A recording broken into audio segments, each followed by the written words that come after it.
And out they go for the US Grand Prix. It looks like a decent start from Rossi on second in the grid, also from Stoner just in front of him. But look at Hayden on the inside. Hayden coming through and taking second position. Valentino Rossi goes through and leads in the US Grand Prix. Now, what can he do from this position?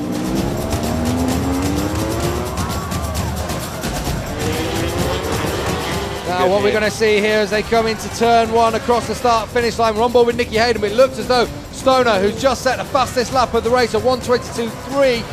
Stoner in second position once more, around the outside, going up the Rahal straight up.